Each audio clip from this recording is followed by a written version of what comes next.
नहीं, तो ये जो अभी आपने कहा कि उप मुख्यमंत्री को लेकर कि दो उप मुख्यमंत्री जो है वो जेडीयू कोटे से हो, अगर मुख्यमंत्री का पद जो है वो अगर दिया जाता है भारतीय जनता पार्टी को तो दो जेडीयू से हो, और आपने कहा कि अगर दो जेडीयू से हो तो फिर तो यहां पर समीकरण बिल्कुल ही ओबीसी और जो ईबीसी हैं उसी में बैठ रहा है, क्योंकि भारतीय जनता पार्टी भी चाहेगी कि किसी ओबीसी फेस को ही लाया जाए, और इधर से भी ओबीसी है ही निशांत कुमार, और अगर ईबीसी में किसी और को भी लाया जाता है तो सभी तो ओबीसी ईबीसी से ही हो जाएंगे। तो इसका मतलब है कि भारतीय जनता पार्टी का जो एक प्रकार से आधार वोट बैंक है, जिसको खास करके फॉरवर्ड क्लास कहा जाता है, वो वोटर आखिर अपने आप को क्या ठगा हुआ महसूस नहीं करेगा क्या?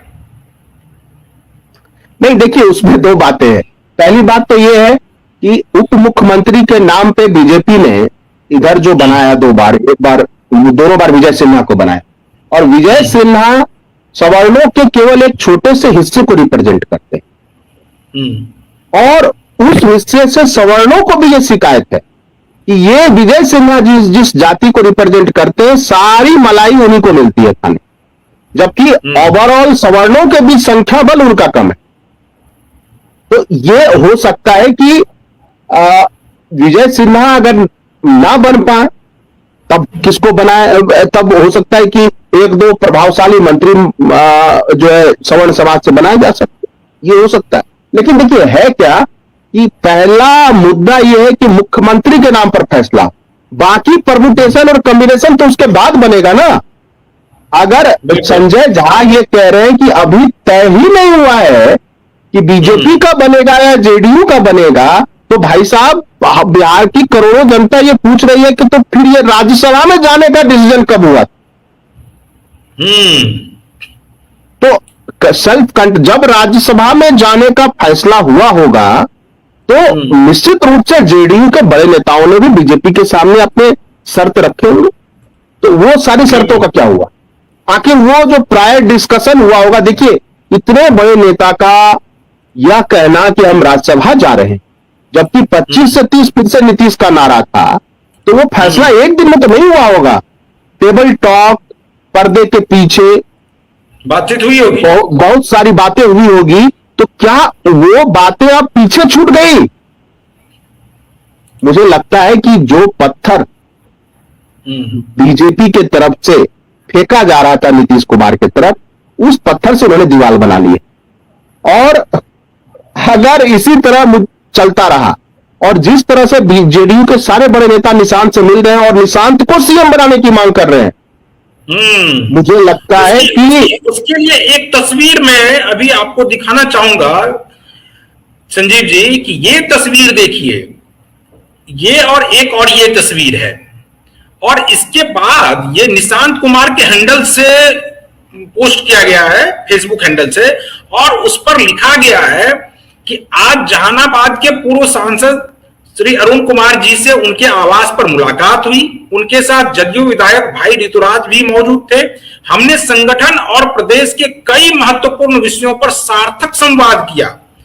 अनुभव और युवा जोश दोनों की अपनी अहमियत है। मुझे उम्मीद है कि अनुभवी लोगों से सीखकर युवा जोश के साथ मिलकर हम लोग पिताजी के संकल्पों से रचे बिहार की विकास यात्रा में अपना बेहतर योगदान कर पाएंगे।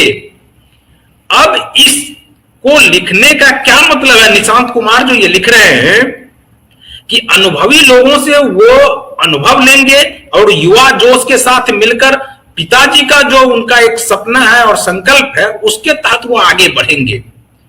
क्या देखिए, क्या लग रहा है, ये क्या चल रहा है? और ये बयान अचानक से विजय चौधरी का ये बयान, उधर से संजय झा का ये बयान और निशांत कुमार का ये पोस्ट।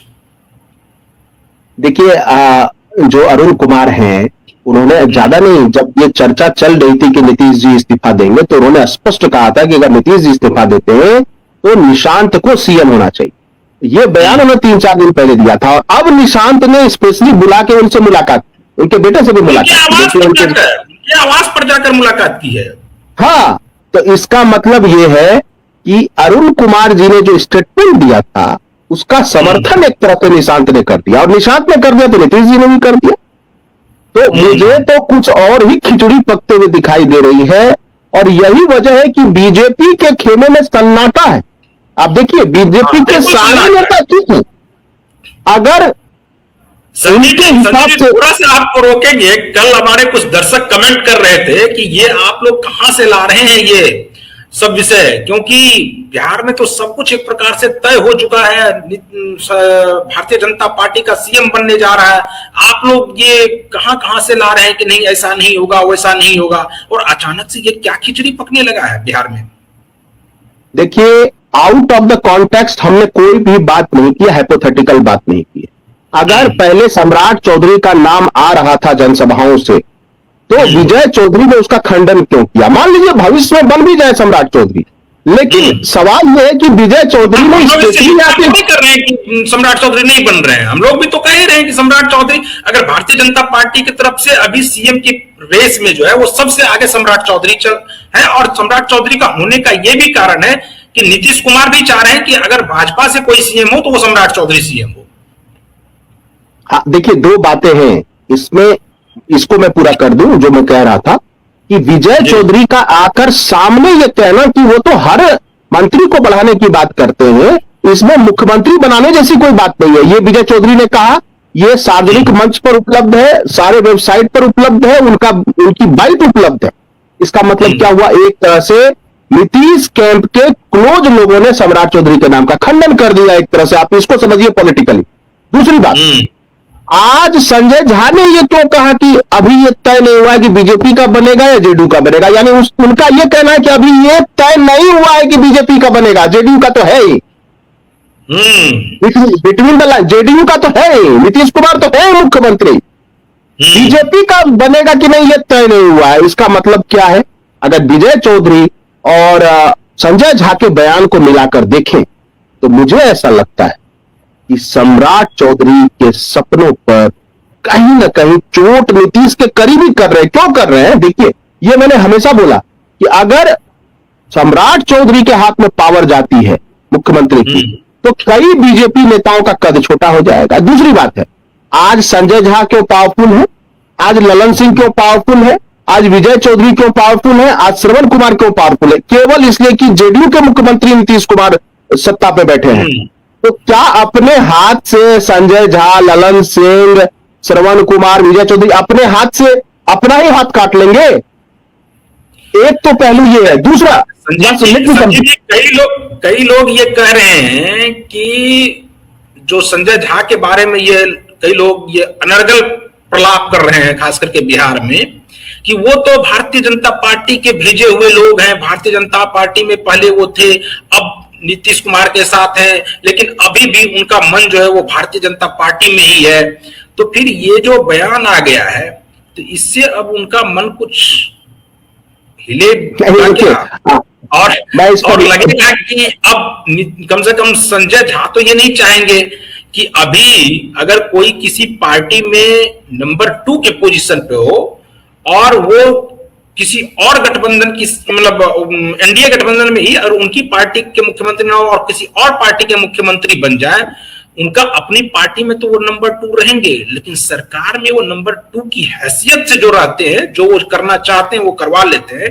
वो क्या भारतीय जनता पार्टी के अगर मुख्यमंत्री हो जाएंगे तो उससे वो हो पाएगा क्या?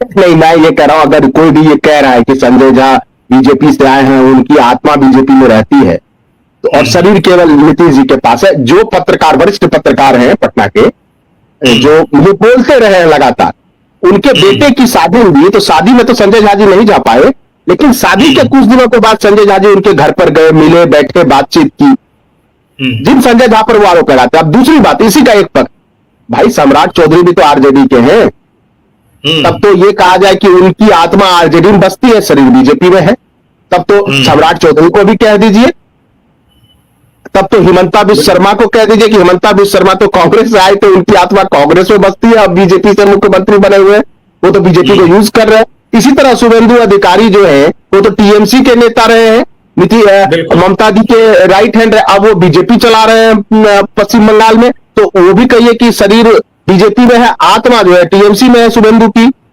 ऐसे राजनीति में नहीं होता है। जब जिस समय जिस पद पे रहते हैं उस हिसाब से जिम्मेदारी निभाते हैं, और संजय झा ने दो तरीके से पुष्ट किया। जब आरसीपी सिंह जो छोड़कर गए थे 43 विधायक, वहां से 85 विधायक की संख्या पर ले गए संजय झा। नीतीश जी का भी योगदान है, लेकिन अगर ये कहते हैं कि जेडीयू में जो हो रहा है वो सब संजय झा कर रहे हैं, तो ये भी तो मानिए कि जेडीयू 85 सीट अगर चली गई तो संजय झा का भी योगदान है, श्रवण कुमार का भी योगदान है। तो मेरे कोई भी सोचने समझने वाला व्यक्ति, जरूरी नहीं कि एक पत्रकार, अगर आप सोचने समझने वाले लोग हैं, संवेदनशील नागरिक हैं, तो क्या आप अपने हाथ में जो आई हुई सत्ता है, जो नीतीश कुमार के नाम से सत्ता है, उसको आप गंवाने दे देंगे बीजेपी के हाथों?